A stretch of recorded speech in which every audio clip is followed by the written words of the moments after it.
First of all, I tried in the essay, the introductory essay, to contextualize the time he was writing in. They were under siege. His own country, Egypt, was under siege during the period of the Fifth Crusade. Dimyata was actually captured by the Crusaders. There's a remarkable Sultan Kamel who's really quite something. He actually, during a time when they ran out of food, he actually sent food to the Crusader army, and they were pretty overwhelmed with that. Amazing. And he ended up meeting St. Francis and embracing him. And Francis is a very enigmatic character, I think, in Christianity, because if you go to Assisi, I don't know, have you ever been there? No. Yeah, it's a beautiful town. But anyway, what I was struck, because I did visit Assisi, and what I was really struck by was that there's no crosses in Assisi, because he turned the cross into a tau, a Hebrew tau, so it's a T. And I just wonder about why he did that. But so that's the Assisian cross. So the Franciscans have this cross that isn't a cross; it's a T. And I don't know if it was for Tawheed or, but he, in any case, he was writing these lines, and I think the reason I chose, well, first of all, what's extraordinary is how accurate they are in terms of the theology. Like, they're biting, but they are to the point. They're very accurate. They're accurate, like the immutability of the mitzvot. Like they believe that there's no abrogation, whereas he says, hold on, there's clearly abrogation. How even just changing the ram, replacing the ram, right? So he says that's a type of abrogation. If he told him to sacrifice his son, and he actually has Isaac as the Ishaq, as the son, which was an early opinion. A lot of scholars held to that. Imam Ali was of that opinion. Yeah, so it's the Quran leaves it ambiguous, and I think the later, what they call the verifiers, the muhaqqiqun, consider it Ismail, because from the famous hadith, the Prophet said, "Ana ibnu dhabihain," I'm the son of two sacrifices. In any case, I chose Judaist because I struggle with these lines a lot. There's 66 of them in the poem, and you and I both come from backgrounds where we obviously have Christians in our family. I actually have.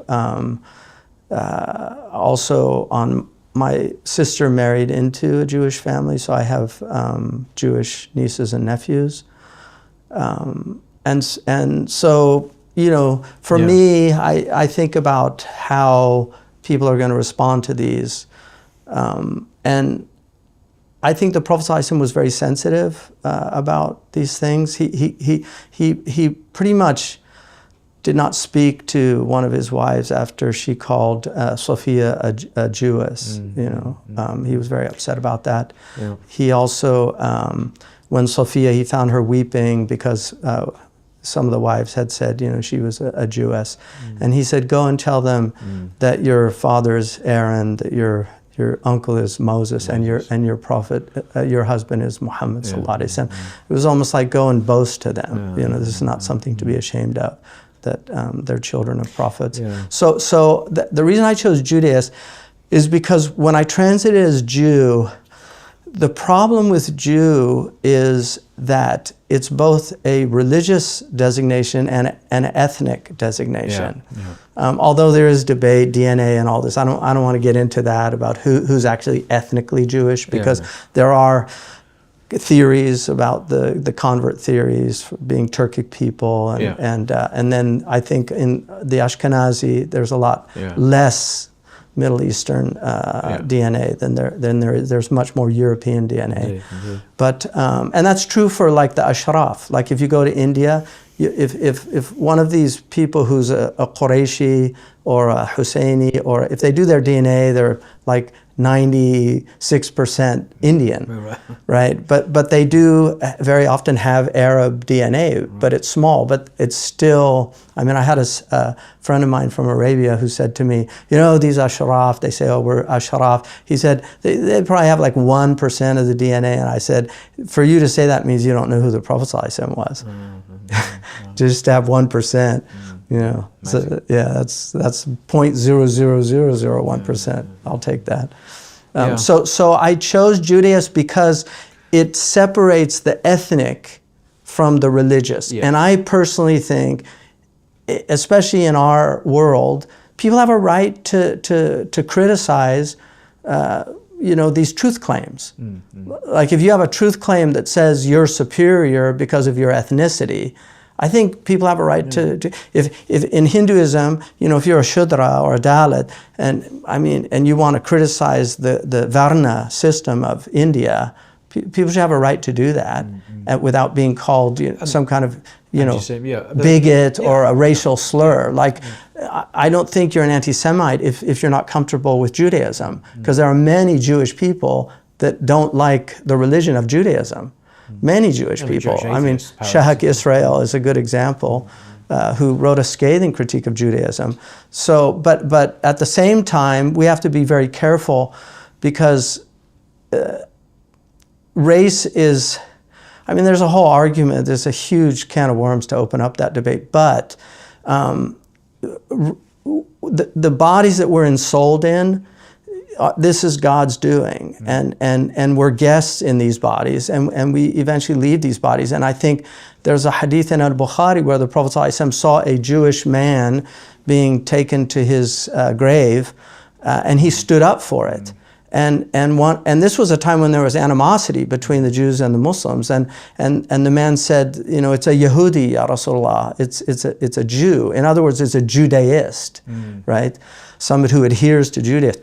And he said, sallallahu alaihi wasallam, and I feel like I can hear the tone that he said it. He said, وَلَيْسَتْ نَفْسَ, isn't it a human soul? In other words, when we die, we're just stripped of this mortal coil, right? And we're just a soul going back to our Lord. And I think people tend to forget that. But for the grace of God go I. You can see all these people out there, and you can feel contempt for them. But in the end of the day, you were ensouled in your body. They were ensouled in their body. Their circumstances judge so much of how they view the world, how they perceive the world. I feel grateful I wasn't raised in some family that just hated other people.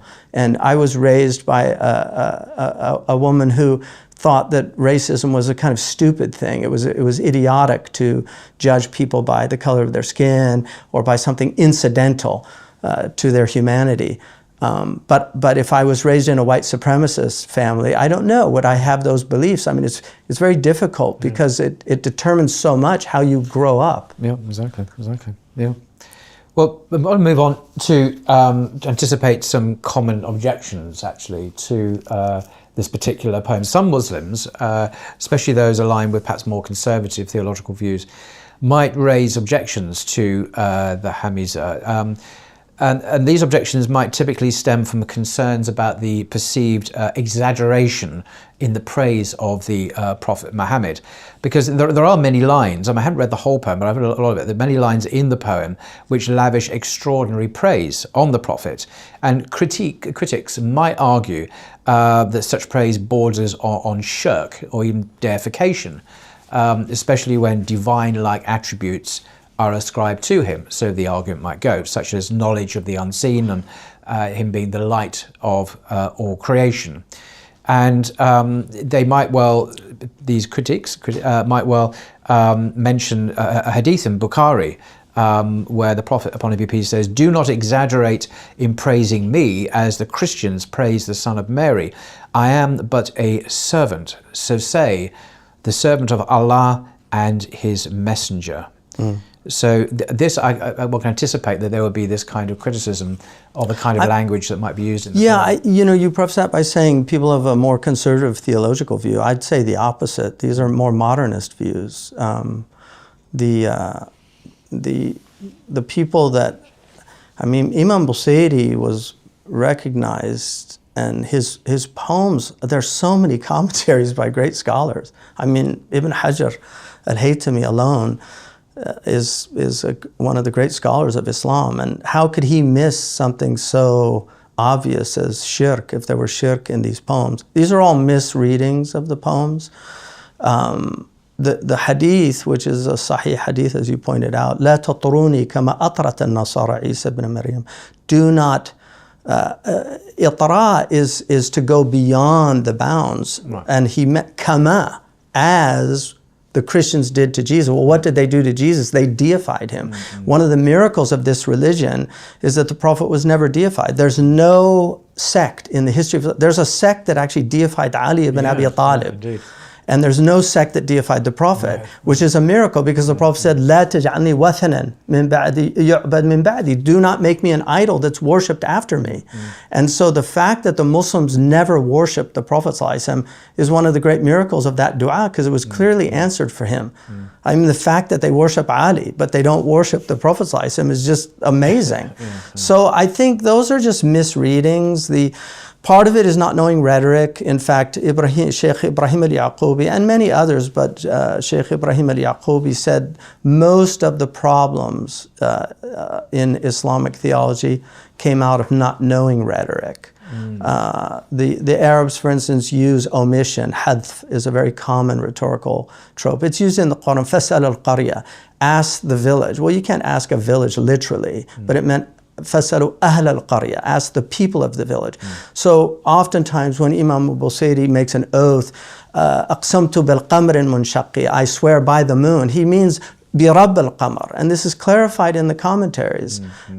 So there are many examples of just misreadings. But I don't know. I mean, all the scholars, I once asked one of the greatest scholars that I studied with, Sheikh Biya Wal Sadiq, who was Allah yarhamuhu, he was a qadi, but he also mastered the madhabs. He really was an incredible faqih and an Arabic scholar. And I asked him about Imam al-Busayri. I said, why do people, have a hard time with him? And he said, ma'andum dhawq.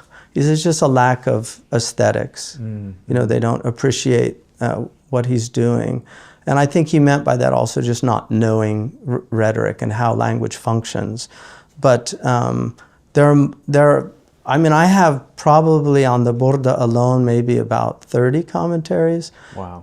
And I look at them and none of them say, oh, this is shirk. And they're actually, there's a recent one by a great Indian scholar who wrote an extensive introduction refuting all those claims from people, and they're very strong. So I just don't see how you could, the Burda was once around the entire hujra of the Prophet. How could all those ulama see that and that there's shirk in it? It doesn't make sense. There's still a line there on the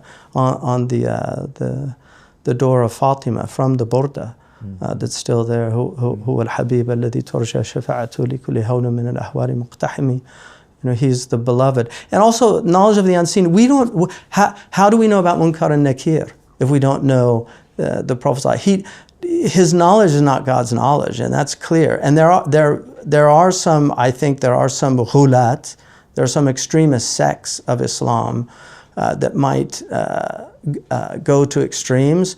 But I don't believe that you can call them like mushrik or that they worship, because nobody will say the Prophet is God. Nobody would dare say that. No Muslim would dare say that. But he did have knowledge of we only know about the lawh from the Prophet ﷺ. He is the vehicle by which God gave us knowledge about these unseen things. He also was obviously shown many things about the future because he has prophecies. So he knew something of the unseen. That's undeniable. To say that he has God's knowledge, that you can equate his knowledge with God's knowledge, that would be totally unacceptable to any Muslim. Also, to say that he's the light of creation, he is. Even Ibn Taymiyyah says when he was asked about is that Lawla Muhammad ma khuliq al-kawn, had it not been for Muhammad, the creation wouldn't have come into existence. He says from one perspective that